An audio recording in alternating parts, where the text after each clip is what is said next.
They're the insiders, and they're back. Darren Dreger, Pierre LeBrun, Chris Johnson. Guys, when Brad Treliving took over the Toronto Maple Leafs management role, he said priority number one was extending Austin Matthews. He got that done, and then immediately said priority number two, get something done with Willie Nylander, who's only got a year left on his deal. Any news there, Chris?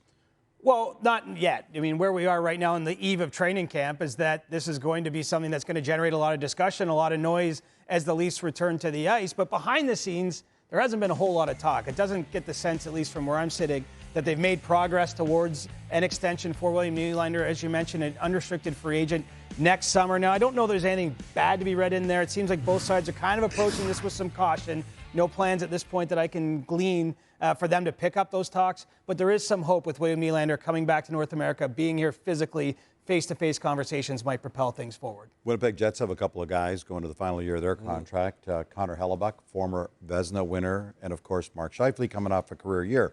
What's going on with Chevy? Well, very similar, right? I mean, there have been contract discussions on both players, Scheifele and Hellebuyck, but right now going into the training camp process for all these clubs, it's back burner for the Winnipeg Jets and for the players involved here. Despite what the critics say, the Jets believe that they've got a good team, and they're in win-now mode. You've got that Vezina Trophy winner in Connor Hellebuyck. He can get the job done. Mark Scheifele's looking at wanting to have a big year. And some things that need to be clarified. Scheifele's never asked for a trade, nor has he said he doesn't want to extend in Winnipeg. But they're going to park it for now and just get the season going. Everybody we talked about so far is still under contract. However, there are a number of restricted free agents, 3 of them really prominent names. Where are we at with their situation? Because they knew new deals before they can play. Yeah, they wish they had a deal a month ago, let alone the fact that they don't have a deal with camps opening this week. Let's start with Trevor Zegras. So 2 of them are in Anaheim, Trevor Zegras and Jamie Drysdale. Zegras, the face of the franchise, offensive star. What I can tell you is there's still a tangible gap in talks between the Ducks and his representative, Pat Brisson.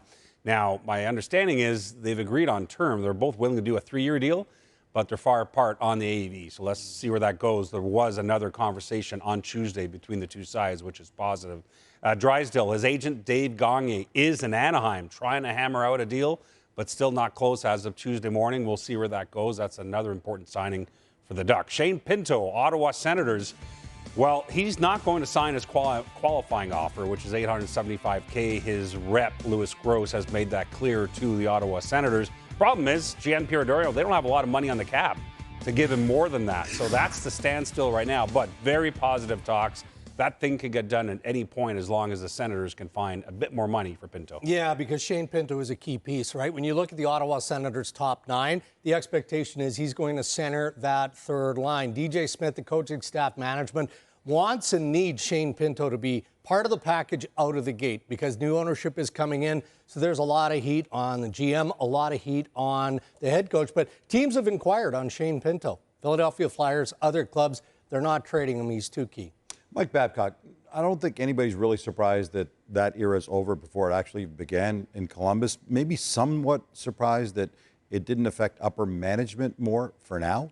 Well, it's definitely a question that people had on their mind. You know, would Jarmo Kekalainen, the GM, and John Davidson, the president, pay the price with their own job for what ended up being a fiasco here?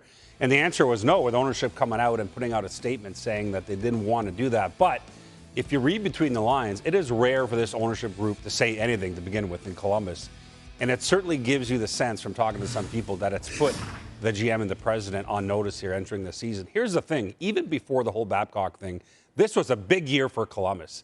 Kekalainen's in his 10th year. The team has to take a real important step here this year. That was always a sense. Anyway, he's got 2 years left on his deal, something to revisit at the end of the season.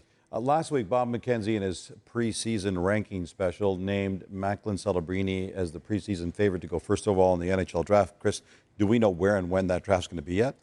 Not just yet, which is unusual, right? This is a major piece of NHL business, and when the critical dates calendar went around the teams recently, it said TBD for the draft. But, you know, we know the league's been working hard, obviously, behind the scenes on this. Las Vegas is likely to be where that draft is right near the end of June next year, but that's not quite wrapped up yet.